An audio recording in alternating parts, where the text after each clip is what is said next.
bertemu dengan saya, Rofida Rahmadani, dan beserta narasumber saya, Mbak Sabila Al-Hafni.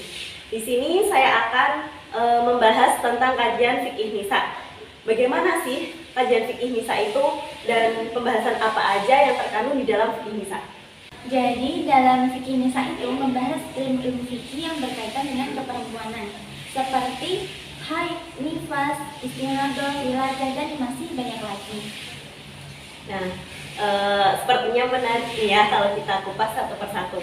Ya, yang pertama itu pembahasan tentang haid. Bagaimana sih seorang wanita itu dikatakan haid dan bagaimana juga pandangan fikih nisa itu tentang haid. Haid itu darah yang keluar dari farji wanita pada usia minimal, yaitu sudah mencapai usia 9 tahun kurang 16 hari kurang sedikit, dan keluarnya itu secara alami, bukan karena sebab melahirkan ataupun karena adanya penyakit tertentu dalam rahim. Nah, ini untuk perempuan-perempuannya yang setiap bulannya itu mengalami siklus haid, perlu dipahami nih pengertian haid sendiri dalam fikih nisa. Nah, untuk selanjutnya itu tentang istihadah. Bagaimana sih fikih nisa itu memandang tentang istihadah, darah istihadah, dan seorang wanita itu dikatakan istihadah tuh kapan sih? Jadi kalau istihadah itu darah penyakit yang keluar dari farji wanita yang tidak sesuai dengan ketentuan haid ataupun nifas. Jadi kalau misalnya ada seorang wanita yang keluar darah haid jadi apabila ada seorang wanita yang keluar darah tetapi bukan dalam siklus haid ataupun bukan karena nifas, itu dinamakan istihadah. Nah, contohnya sendiri bagaimana nih? Misalnya orang yang mengalami istihadah itu contohnya seperti ada wanita yang mengeluarkan darah lebih dari 15 hari berturut-turut.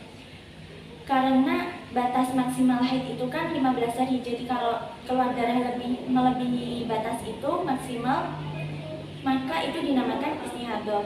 Dan istihadah ini ada macam-macamnya, ada 7 macam, yaitu ada mubtadi'ah mumayyizah, mubtadi'ah ghairu mumayyizah, mu'tadah mumayyizah, mu'tadah ghairu mumayyizah, dzakirah li'adadiha qadran wa waqtan, mu'tadah ghairu mumayyizah, dzakirah li'adadiha qadran wa waqtan, mu'tadah ghairu mumayyizah, dzakirah li'adadiha waqtan wa qadran, mu'tadah ghairu mumayyizah, dzakirah nasiyah.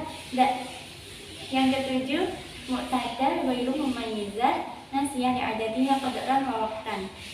Ya, itu perempuan ya, disimak baik-baik. Apabila seorang perempuan telah mengalami haid dan melebihi batas maksimal itu 15 hari berturut-turut, nah itu dikatakan seorang wanita itu istihadah ya. Jangan orang umum kan pada umumnya itu mengartikan jika seorang perempuan mengeluarkan darah berturut ya itu udah haid gitu aja, nggak tahu kapan dia istihadah ataupun yang lain. Sangat menarik sekali ini ya. Untuk pembahasan selanjutnya yaitu tentang nifas. Bagaimana sih seorang perempuan itu dikatakan nifas, dan nifas itu di dalam fikih nisa itu bagaimana? Jadi nifas itu darah yang keluar dari farji wanita setelah ia itu melahirkan atau belum melebihi 15 hari setelah melahirkan apabila darahnya tidak langsung keluar. Nah, batasan maksimal minimal seorang dikatakan nifas itu berapa sih? Jadi batasan minimal seorang mengalami nifas itu adalah 1 tetes darah. Dan biasanya pada umumnya itu orang-orang mengalaminya selama 40 hari. Dan adapun batas maksimal itu 60 hari.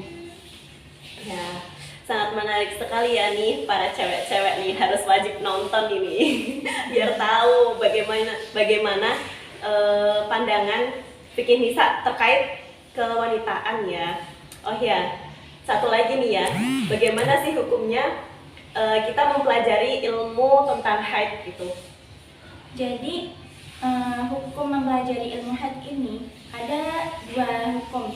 Yang pertama itu wajib, yaitu bagi wanita yang sudah balik karena berkaitan langsung dengan kehidupan sehari-harinya.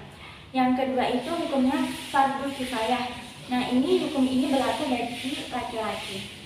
Ya, terima kasih ini ya. pembahasan yang sangat menarik sekali.